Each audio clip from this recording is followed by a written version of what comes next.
Welcome to your week in review here on WINN FM 98.9 for the period March 17th through 22nd. Making the news last week, St. Kitts Nevis Climate Action Minister advocates for stronger Caribbean partnerships in climate fight. Mr. George Gilbert says roadwork at Southwell Drive, St. Kitts will include an overhaul of the drainage system. Pam hints at a possible coalition to dethrone the St. Kitts Nevis Labour Party at the next general election. The People's Action Movement responds to recent arrests for firearm and drug-related offences. 8 years on, the Nevis Athletic Stadium lies incomplete at Low Ground Estate. St. Kitts Nevis Sustainability Minister advocates for retransition to sustainable lifestyles at International Summit. Nevis Island Administration Minister Spencer Brand says the joint cabinet meeting was timely and important. St. Kitts and Nevis focuses on water conservation amidst global glacier concerns. U.S. Department of State spokesperson, there is no list on recent alleged draft travel ban list. Now the details.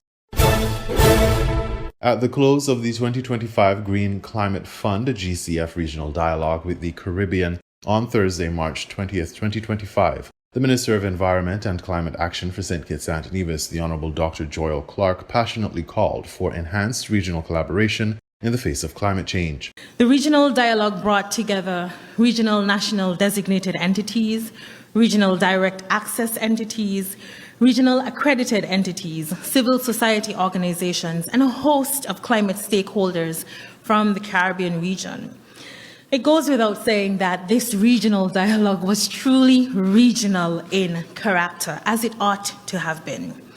We had the opportunity to speak as one region, articulating both our concerns and our aspirations in fighting the impacts of climate change on our countries. The dialogue, hosted in St. Kitts and Nevis, convened regional and national stakeholders to address Caribbean nations' unique challenges. Dr. Clark emphasized the disproportionate impact of climate change on small island developing states, SIDS. As small island developing states, we are at the front lines of the battle for resilience against the impacts of climate change. While we are responsible for less than 1% of global greenhouse emissions, we bear a disproportionate portion of the cost of its devastation. And this is something that we should never fail to continuously reiterate to our global community.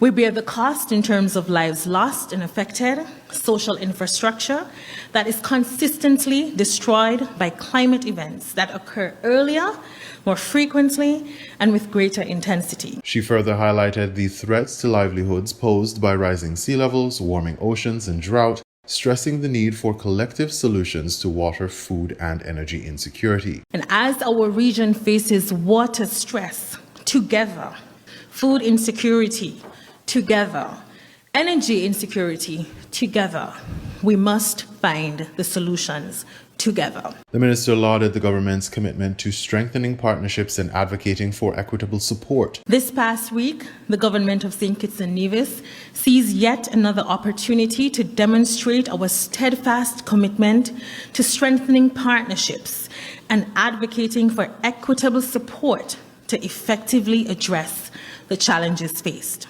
Dr. Clark also acknowledged Prime Minister Dr. Terence Drew's dedication, noting his continued engagement with Caribbean leaders on critical issues such as food, water, and energy security. She affirmed the government's commitment to engaging with Caribbean countries to ensure the dialogue's outcome to lead to sustainable regional roadmaps for energy cooperation, logistics and transportation, and debt for climate swaps, as articulated by Barbados Prime Minister Mia Mottley.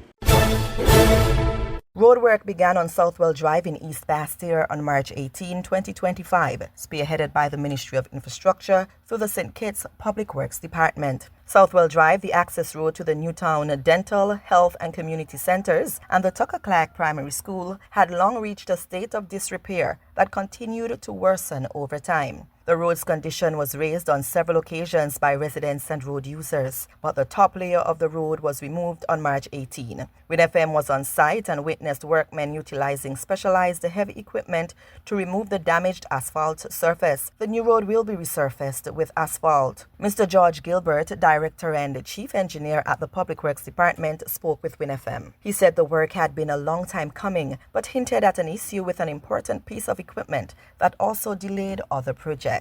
We had some challenges, in-house challenges. For example, the asphalt plant was not working, but we get it back up and running again. And this is one of the first roads, major roads, with our refurbished asphalt plant. Also in the corridor Southwell Drive, we had some of the drainage which were not draining. So we had to remove those drains and actually redesign the drain so that they can actually flow. So that's what another challenge in the corridor there. WINN FM learned that because the Ponds pasture area is below sea level, drainage issues are likely to arise in the area. Scheduled road work on Southwell Drive was estimated to run from March 18 to March 30, during which time it would not be open to vehicular traffic. However, despite notice of the road closure, workmen encountered traffic issues. We had vehicles parked there. In spite of the fact the notice went out, it's still there. We have to get the police involved to get them moved out of the corridor so we can get the work going. But we are pushing ahead. And we had to mill the whole road, take out the whole surface, and we remove the base.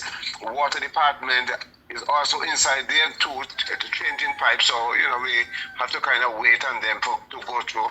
But we are all working together as a team, going through, and we are actually doing our best to get it done in as short a time as possible. Whilst commuters sometimes get frustrated with the length of road closures when resurfacing work is occurring, it's a process that can't be rushed. The chief engineer advised that road resurfacing is a process that has to be done very carefully to ensure that the new road is safe and durable. In a quest to prioritize sustainability in all its work, the St. Kitts Public Works Department recycles material waste. When we remove the material from the road, we actually store the material and we use it to fill out dirt roads when they become worn and torn, especially after we have heavy rain.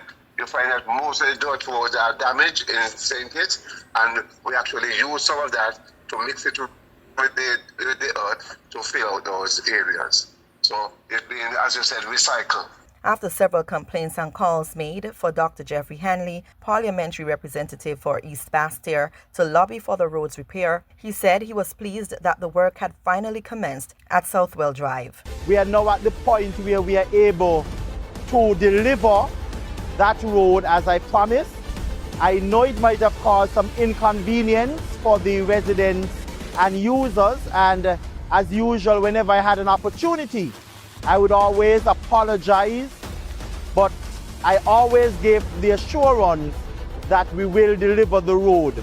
And now that Public Works were able to get the machineries fixed and ready, this happened to be one of the very first priority projects that they took on, and I'm very grateful for the support from the Minister of Infrastructure, the Honorable Conrad Maynard, and his entire team, in ensuring that we live up to what we say we are going to do in delivering on our promises. This was one that I personally spoke about. I gave them that assurance that the road would be done.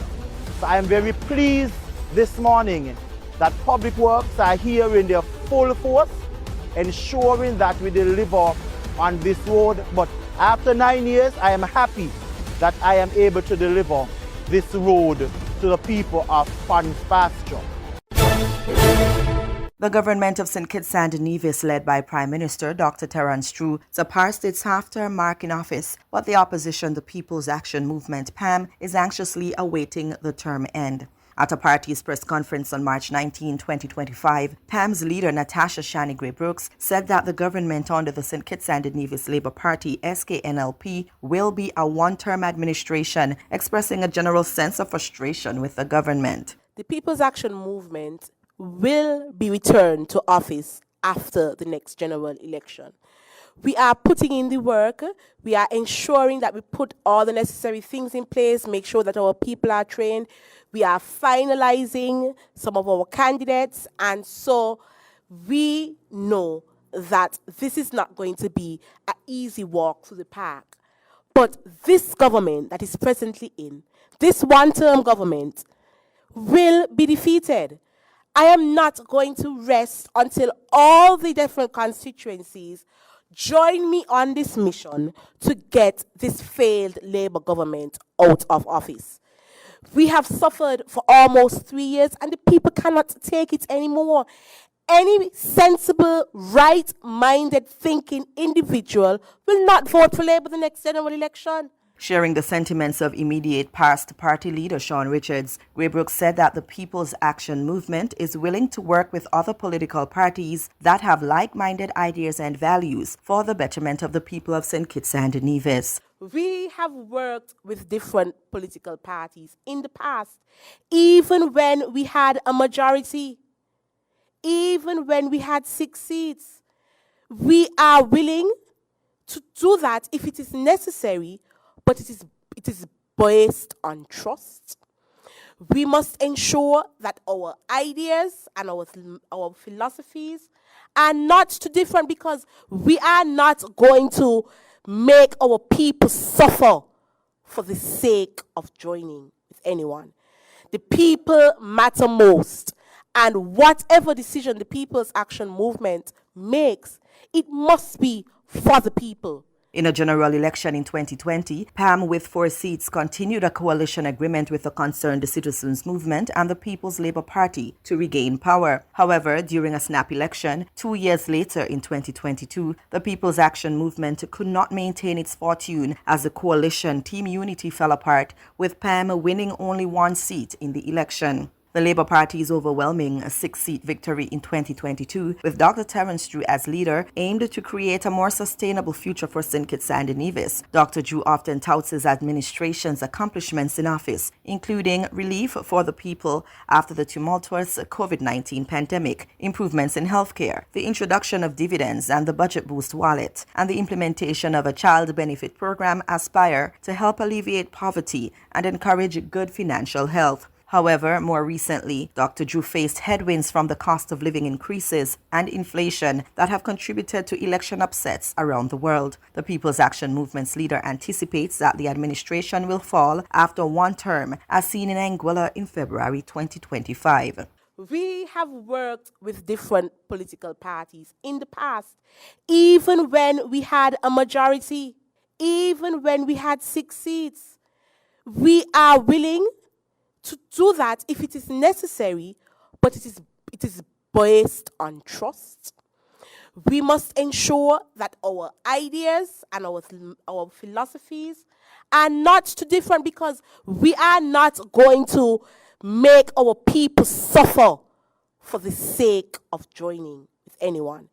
The people matter most, and whatever decision the People's Action Movement makes, it must be for the people. But I say this with no water in my mouth. This Labour government, just like how the one-term government dropped and fell in Anguilla, Dr. Drew, your days are numbered. Your days are numbered. Try to pack up your stuff nicely, because we are ready to take over.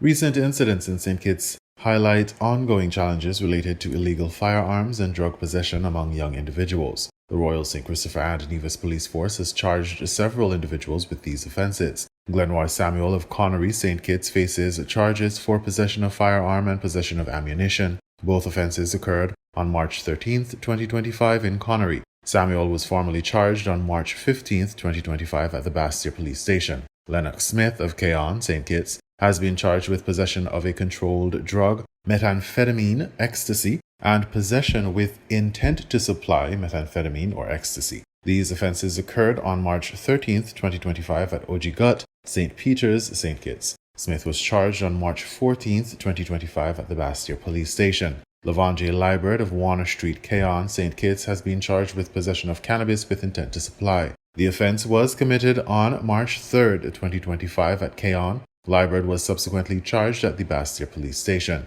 The People's Action Movement, PAM, has voiced opinions regarding crime, policing, and youth involvement in criminal activities within St. Kitts and Nevis. PAM's deputy political leader, Lincoln David Pell, shared his perspective on crime reduction, emphasizing the importance of equipping and motivating police officers. During the recent PAM press conference on March 19, 2025, Pell noted the broader economic benefits of effective policing. Policing helps the economy in different ways that a lot of people don't know.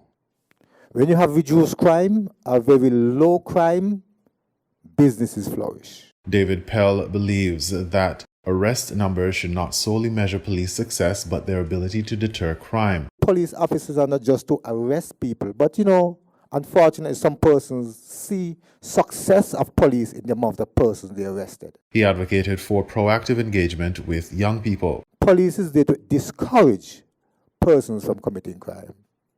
And for the young persons, there are different programs that can be used and were being used back then, and the People's Action Movement will ensure that the young people will be seeing the police in schools to give them direction in certain things. He expressed concern over potential resource issues affecting police morale, referencing a situation in Nevis. It's a sad thing I saw today where I think the police station in Nevis, the police from there might be at risk of being evicted from the station. He believes economic conditions impact police effectiveness. However, at this present moment, if the economy is sluggish and slow, if you want to put it that way, then therefore the morale of the police will definitely be slow because they're part of the community and they have to buy things as well. And if things are too high, we have a problem. David Pell asserted PAM's commitment to empowering law enforcement. The People's Action Movement, just like back then, will let the police officers have the free reins of doing what they're supposed to do, enforce the laws and not get too much involved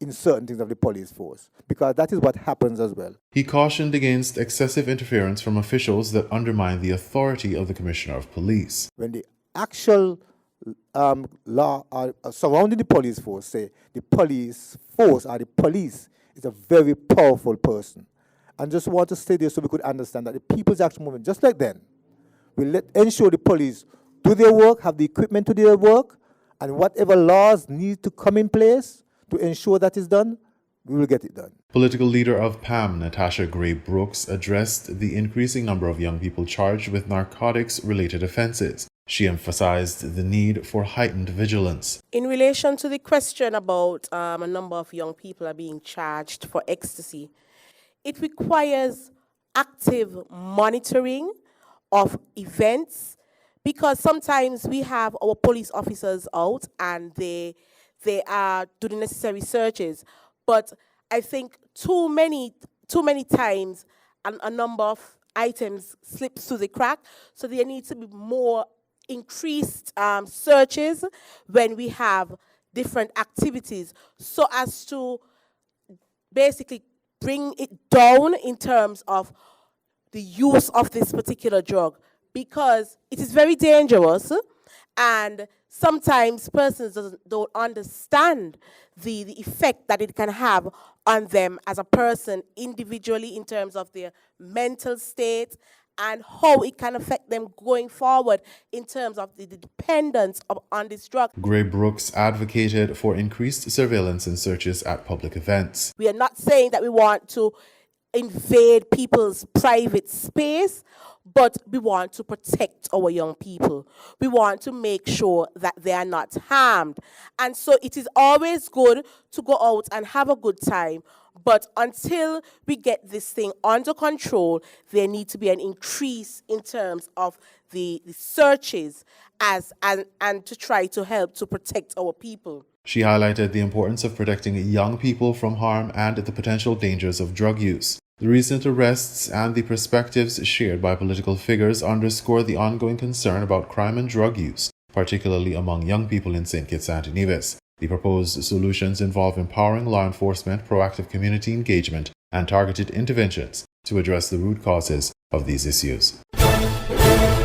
Getting a fully outfitted athletic stadium turned out to be a distant dream for Nevisians, as the Nevis Athletic Stadium lies incomplete 8 years after its opening. A wide array of amenities was promised and anticipated, including a 400-meter track, sitting area, soccer field, parking area, ticket booth, emergency platform, gazebo and garden, water closet for males and females, players' lounge, conference room, lobby, gym, bathroom with showers, fire stairs, storage, and a Hall of Fame, amongst other things. To date, there is a soccer field surrounded by a 400-meter track, a few temporary seatings and bathrooms, a parking area, and ticket booths, whilst the majority of the planned amenities are yet to be fulfilled. Nevis Reformation Party's candidate Rohan Isles expressed his disappointment on the matter. I mean, it's really disappointing because what we were sold 8 years ago isn't half of what we have now.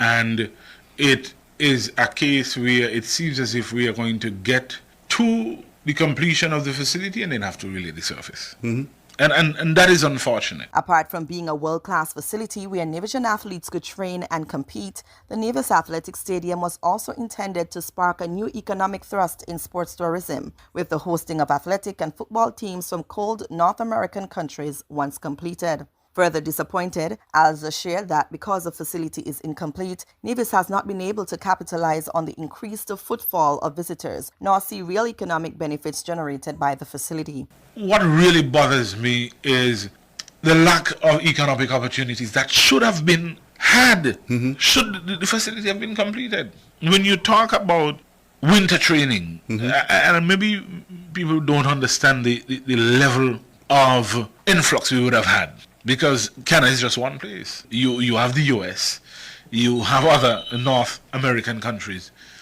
that would have found it really nice to come here to train. The impact of sports tourism extends beyond the stadiums. It creates a demand for accommodations and boosts other sectors, considering the influx of spectators, athletes, media personnel, and sports enthusiasts visiting the destination. When you have certain developments, Mr. Manners, it forces you to look at other critical areas. Because with a national stadium, a completed stadium, a world-class stadium, having been able to attract regional high-level events and even football events, because the surface was said to be FIFA approved.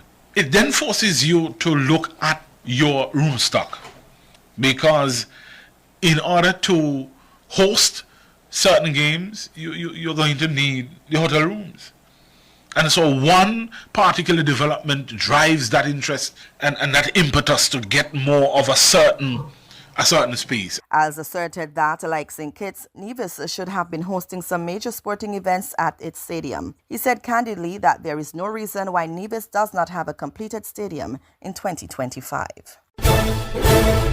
In commemoration of World Consumer Rights Day 2025, the Honorable Dr. Joel Clark, Minister of Sustainable Development, Environment, Climate Action and Constituency Empowerment in St. Kitts and Nevis, addressed a global audience at the closing of Consumer International Sustainable Lifestyle Summit. The summit themed a just transition to sustainable lifestyles, convened experts and leaders worldwide to discuss strategies for promoting environmental conscious consumption. Dr. Clark's participation underscores St. Kitts and Nevis's commitment to integrating sustainable practices into national policy and advocating for global cooperation. Dr. Clark emphasized the need for consumers to revert to fundamental principles of resourcefulness. So I'm very happy that we're gathering under the theme of a just transition to sustainable lifestyles.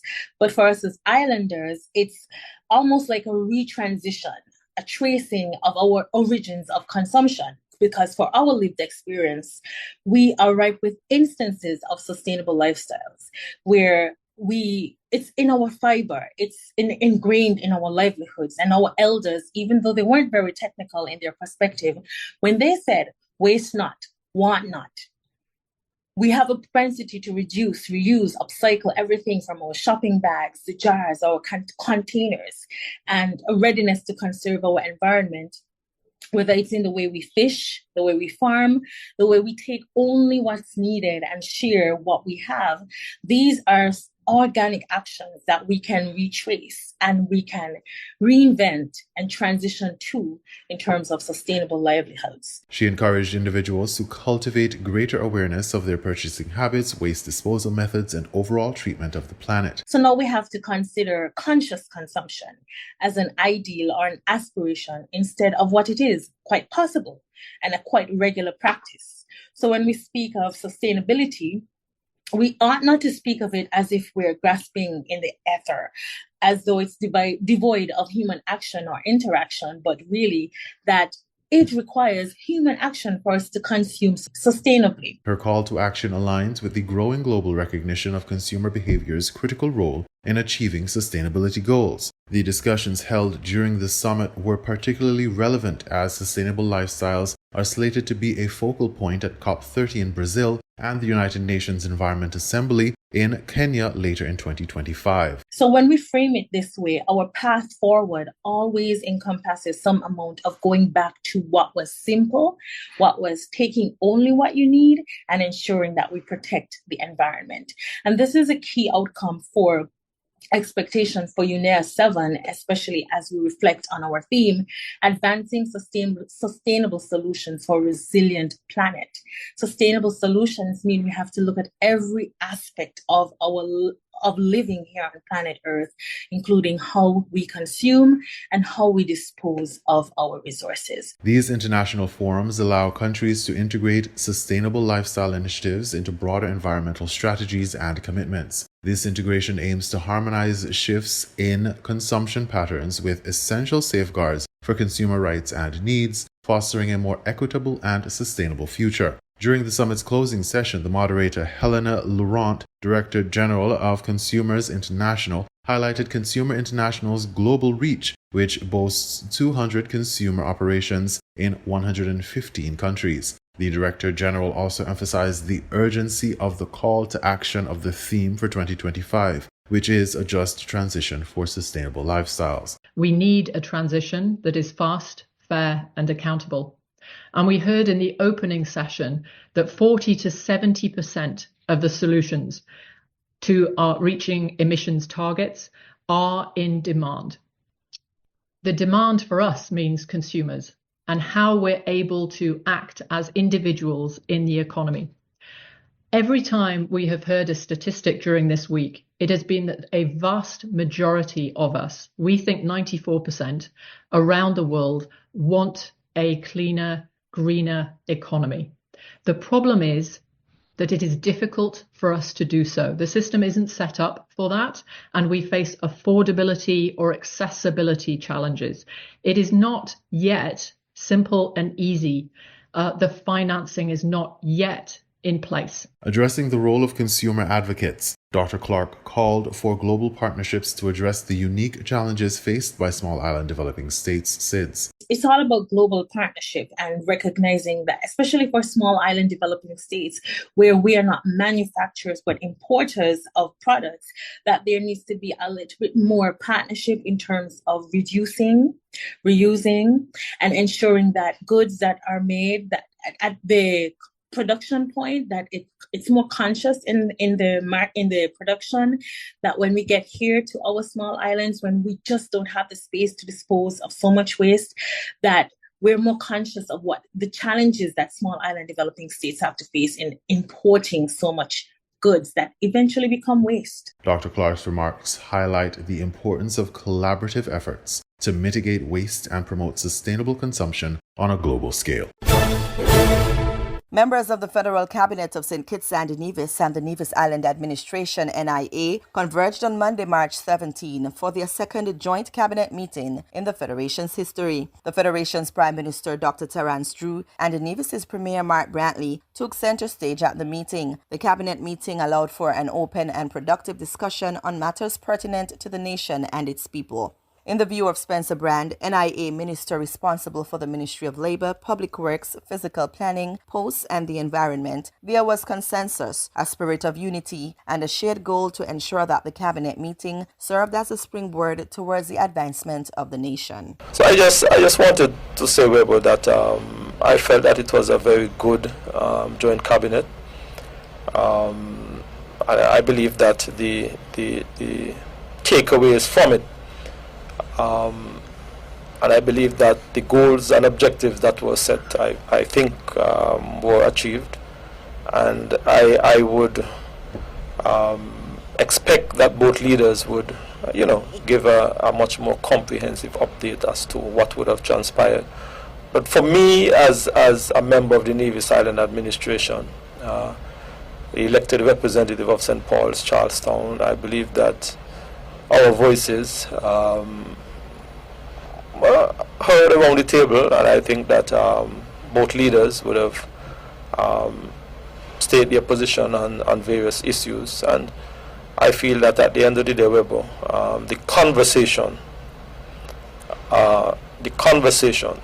was what I felt was extremely important. Drew M. Brantley, also the leader of the opposition in the federal parliament, have formed a formidable relationship so far as two of the most powerful politicians in the federation at present. However, St. Kitts and Nevis have been rife with the speculation about whether that relationship could ultimately rupture. Though predictions by a fraction of members of the opposition suggest a possible fallout would come, there have been renewed signs of committee between Prime Minister Drew and Premier Brantley. A guest on Bond Radio's Talk That Get Results on March 18, Brand said the joint cabinet meeting was timely, adding that even with divergent views on certain issues, having the dialogue was important. The joint cabinet meeting, held in St. Kitts at the Park Hyatt, focused on shared priorities, including national security, economic resilience, sustainability, and climate resilience. Drew M. Brantley shared similar sentiments that inter-island cooperation should not be affected by political differences, thus emphasizing that the federal government and the Nevis Island administration must work together to address critical matters.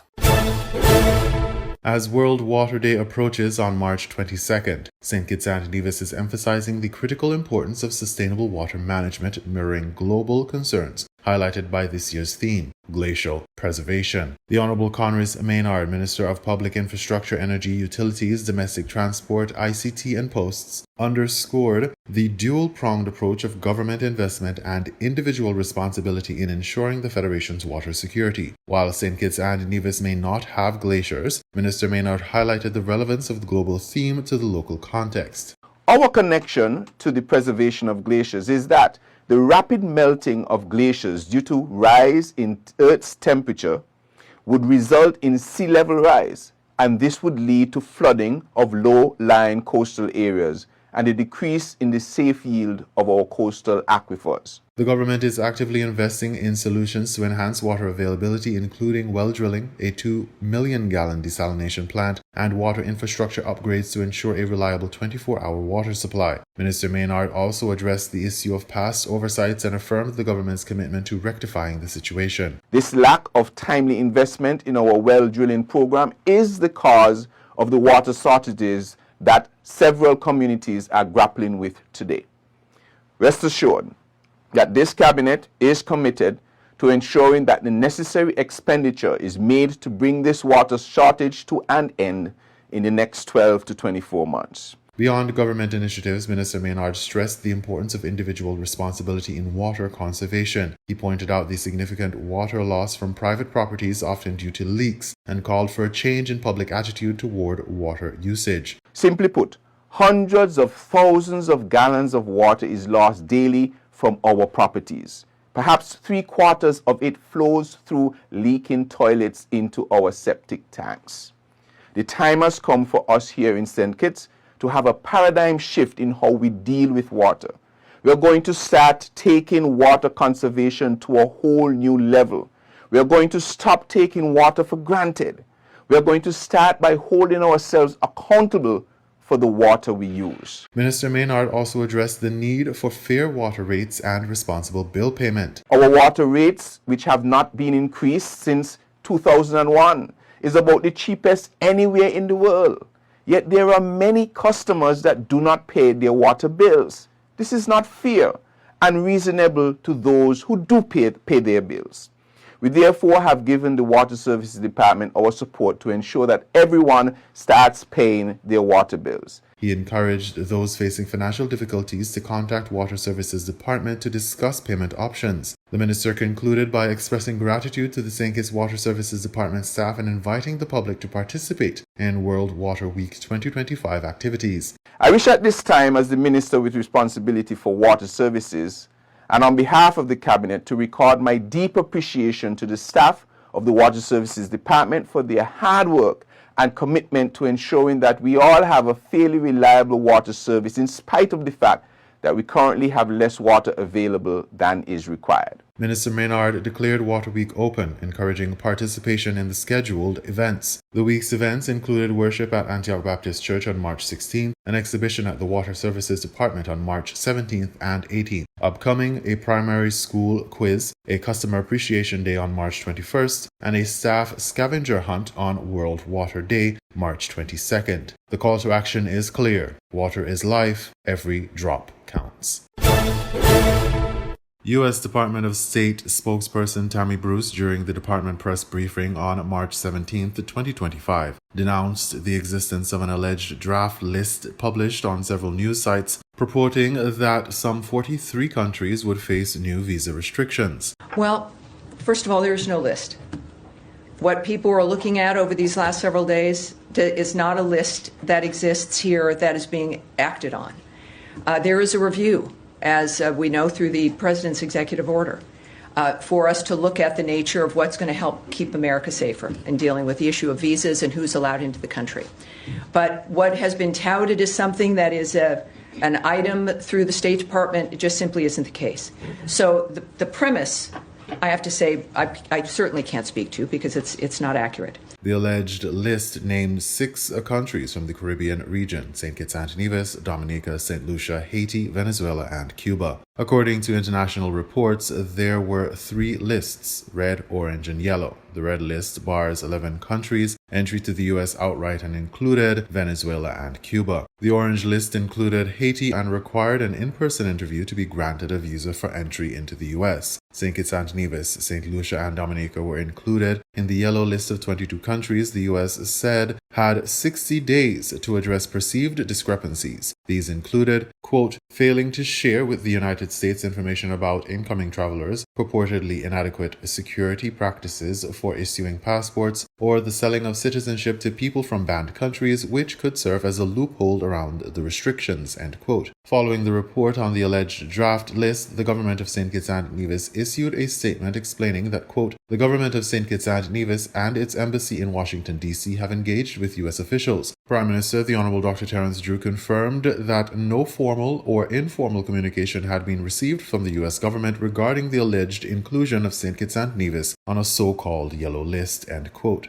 Although Bruce denounced the list as an actionable issue, she did say that there is an ongoing review of visa allowances into the U.S. and how that might affect the country's safety as the Trump administration continues to clamp down on immigration issues. So that's not something that is certainly I can talk about regarding something that doesn't exist, but certainly when that review is done, we'll have something that we can discuss. The citizenship by investment programs in the region have continuously been an issue related to people or bad actors who may try to gain access to the US, UK, and Europe through these programs. Such concerns have prompted continued changes made to the programs in the region. St. Kitts and Nevis Prime Minister, the Honorable Dr. Terence Drew, has also admitted that the CBI program's revenues have taken a hit since its implementation to meet the standards of international partners. The outcome of the review and its effect on regional access to the U.S. and the region's CBI programs remain to be seen.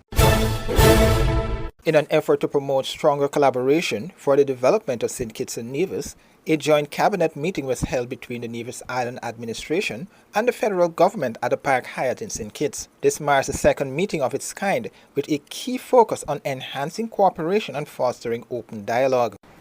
I confess that this opportunity to engage in dialogue, our cabinet at the island level with the national cabinet, is one that I cherish and one that I think is very important. Nothing in this world is ever achieved without the ability to communicate. And the dialogue is very important. When there are problems, dialogue is important. And even in good times, dialogue is important. Even in marriages, dialogue is important. In all relationships, dialogue is important. And so for us, we are engaged now in some discussions. I reflect, members of the press, that the Honorable Prime Minister, Dr. Drew, would have afforded me an audience with him in the very first week, in fact, in the early days of the first week that he took office as Prime Minister.